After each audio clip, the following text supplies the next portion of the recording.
नमस्कार दोस्तों, स्वागत है आपका मेरे चैनल राधा की आवाज़ में। आज की कहानी का नाम है ननंद। शादी के बाद सुनीता ससुराल पहुंची। सारे कार्यक्रम खत्म होने के बाद 3 से 4 दिनों में सभी मेहमान एक एक करके वापस चले गए, लेकिन उसकी ननंद और उसके 2 बच्चे 2 दिनों के लिए रुक गए। उसके सास ससुर ने तो बहुत पहले इस दुनिया से विदा ले ली थी, इसलिए उसकी ननंद ने जितने दिन भी रही सुनीता को भरपूर प्यार दिया ताकि उसको सास की कमी न खले। भाई के विवाह की सारी जिम्मेदारी ही संभाल रही थी। सुनीता ने उनके सामने ही घर के कामों को सुचारू रूप से संभालना शुरू कर दिया था। उसने अपने स्वभाव से उनका दिल जीत लिया था। ननंद इस बात से संतुष्ट थी कि उनके भाई को बहुत अच्छी जीवन संगनी मिली है। अब उन्हें कोई चिंता करने की ज़रूरत नहीं है।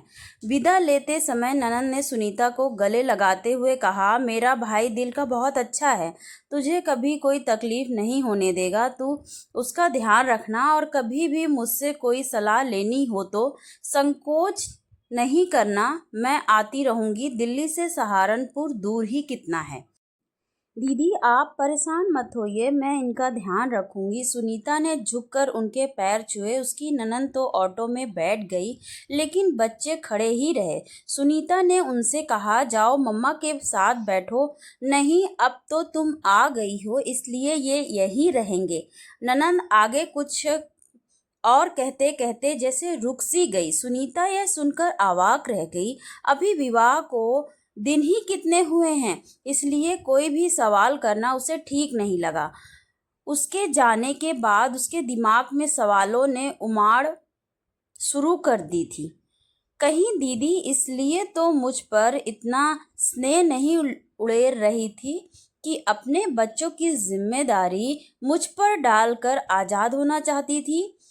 उनके छोटे से शहर में अच्छी पढ़ाई होती नहीं है, लेकिन एक बार मुझसे अपनी योजना के बारे में बताकर मेरी भी तो मर्जी जाननी चाहिए थी। जल्दी से जल्दी अपने शक को दूर करने के लिए वह पति के ऑफिस से लौट कर आने का इंतजार करने लगी।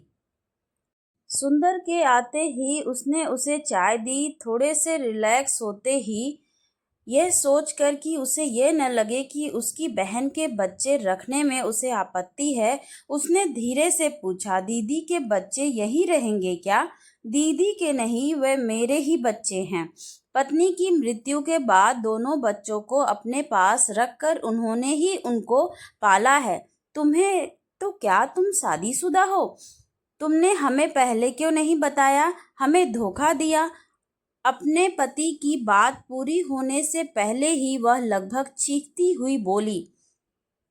उसे लगा जैसे वह किसी साजिश की शिकार हुई है।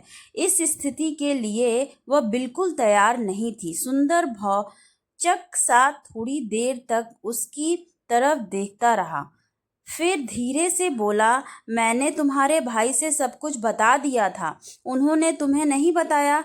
मैंने तुम्हें धोखा नहीं दिया, फिर भी तुम मेरी ओर से आज़ाद हो, कभी भी वापस जा सकती हो।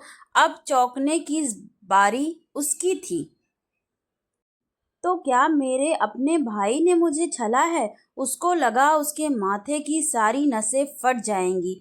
उसने दोनों हाथों से जोर से सिर पकड़ लिया और रोते रोते धमाक से जमीन पर बैठ गई।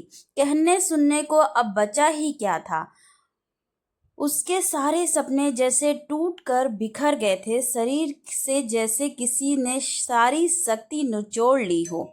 वह किसी तरह वहां से उठकर सोफे पर निढाल होकर लेट गई। सुनीता के दिमाग में विचारों ने तांडव करना शुरू कर दिया था।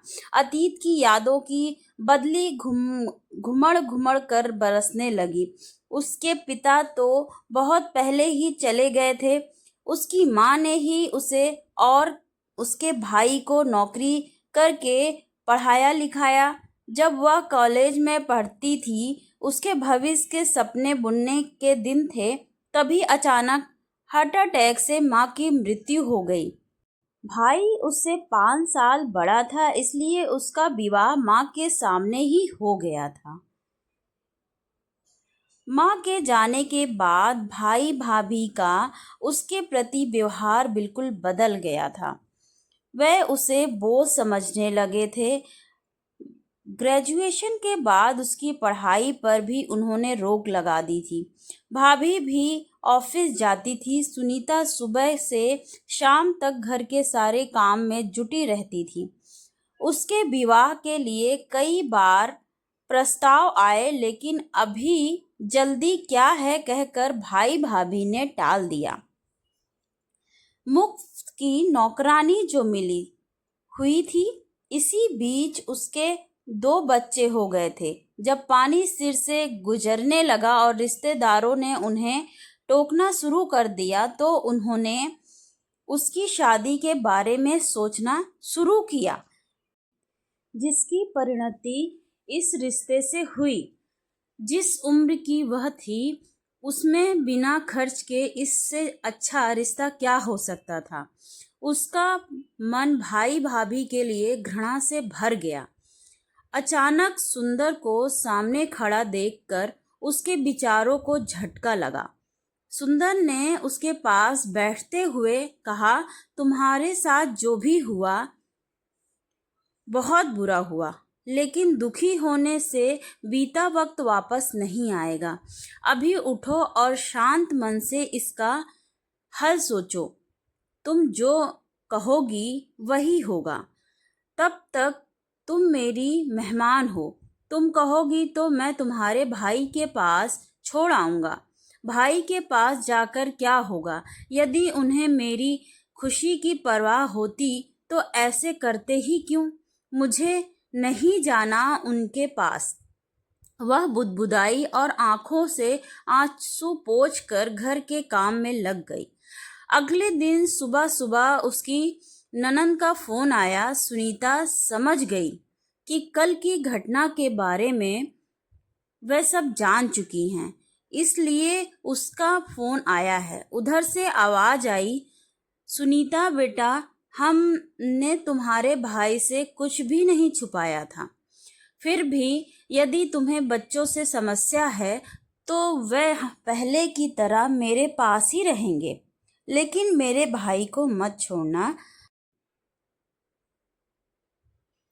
बहुत सालों बाद उसके जीवन में तुम्हारे रूप में खुशी आई है।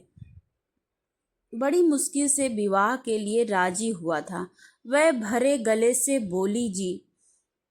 इसके अलावा वह कुछ बोल ही नहीं पाई। इससे पहले कि सुनीता कुछ फैसला लेकर उन्हें बताए, उन्होंने ही उसकी सोच को दिशा दे दी। उसने नए सिरे से सोचना शुरू किया कि भाई के घर वापस जाकर वह फिर से उस नरकीय दलदल में फंसना नहीं चाहती थी। और बिना किसी सहारे के अकेली लड़की की इस दुनिया में क्या दशा होती है, यह सब जानते हैं। यदि उसका विवाह किसी कुंवारे लड़के से होता तो क्या गारंटी थी कि वह सुंदर की तरह उसे समझने वाला होता। उसकी कोई गलती नहीं है, फिर भी वह उसे आज़ाद करने के लिए तैयार है। इतना प्यार करने वाली माँ समान ननद सबको कहाँ मिलती है। भाई बहन का प्यार, जिसमें दोनों एक दूसरे की खुशी के लिए कुछ भी त्याग करने के लिए तैयार हैं, जो उससे कभी अपने भाई से नहीं मिला। बच्चे जो शुरू में उसे से दूर सहमे सहमे रहते थे, अब सारा दिन उसके आगे पीछे घूमते रहते हैं। इतने सुखी संसार को वह कैसे त्याग सकती है? जो खुशी प्यार और अच्छे रिश्तों से हासिल हो सकती है, वो बेशुमार धन दौलत या ऐशो आराम से नहीं। इतना प्यार जिसकी उसके जीवन में बहुत कमी थी, हाथ फैलाए उसके स्वागत के लिए तैयार है। समाज में अधिकतर बहुओं को घर में निचला दर्जा दिया जाता है।